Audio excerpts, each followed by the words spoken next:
Hello everyone, today I'm going to introduce the inhibition of methanogenesis by propionic acid. And as you know that propionic is one of the volatile acids that produced during the acidogenesis of pollutants or of feedstocks inside the digester.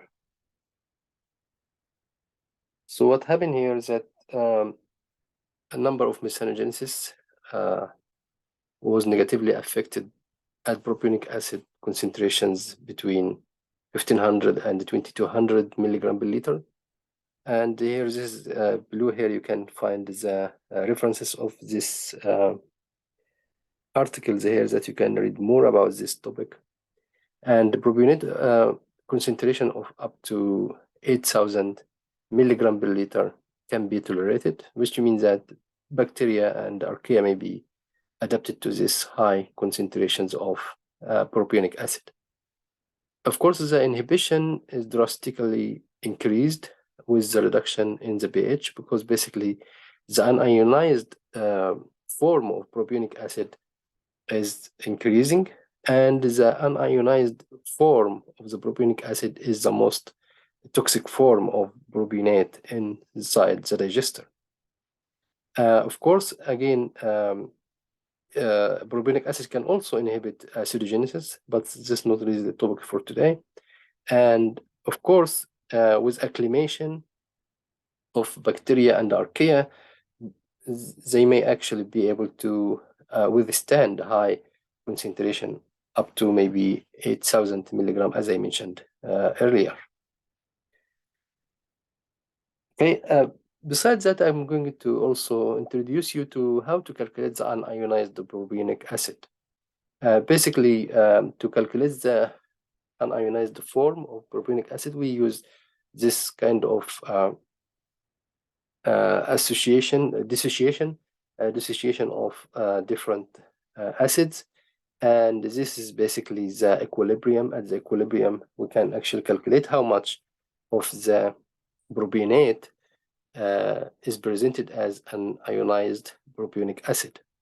Here is an example from Dr. Speece's book, and here this is the reference. You can find this reference there. You can find this example there, and here this is how to calculate the concentration of ionized propionic acid for a total propionate, a concentration of 5000 milligram per liter, if the pH inside the digester is 7 or pH equal to 7.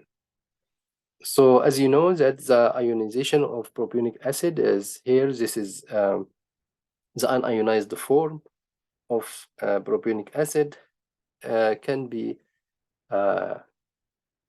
in equilibrium with the ionized propionic acid. And of course, we have here the concentration of a hydrogen ion. Basically, this is a measure of the pH.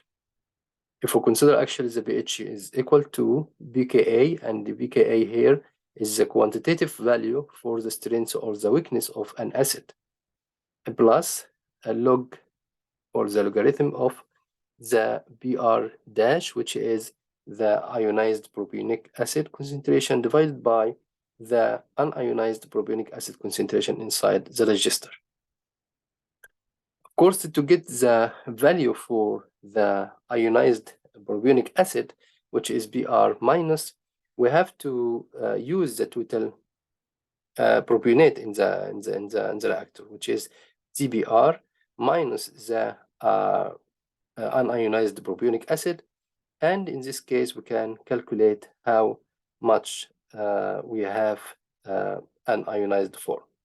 So if we have actually the equation again, this equation can be written as Br dash is equal to the total propionate minus the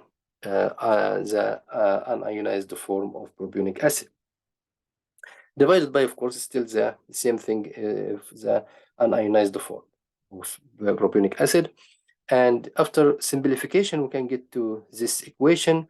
And here, this is TBr, which is the total propionate inside the digester, and the total propionate is equal to the ionized propionic acid plus the unionized form of propionic acid. So with that, we can actually have this kind of equation. We can say that the concentration of the unionized form of propionic acid equal to the total concentration of propionate inside the digester divided by 1 plus 10 to the power of pH minus pKa. And again, this is pKa, this quantitative value, and pKa actually can be used to calculate the dissociation factor for the acid, which is Ka only, and the Ka is equal to 10 to the power minus pKa. Okay, so here this is basically we can substitute different values, and we have here the total propionate inside the digester is 5 gram per liter. We can convert this to moles by dividing it to the molecular weight of propionic acid. It can give us 0.067 mole per liter, and then we can actually have this value as TBR. This is basically how many moles, and divided by 1 plus 10 to the power of 7 minus 4.86, which is, this is basically the pKa for propionic acid. With that, we can get how many moles. It's 0.00485 mole per liter, and we can also convert this molar to grams by multiplying by 74 with the molecular weight. So basically here we have how many gram per mole. 74 times 0.0048 give you the how many grams of unionized form of propionic acid. We get this actually also can convert it to milligram per liter.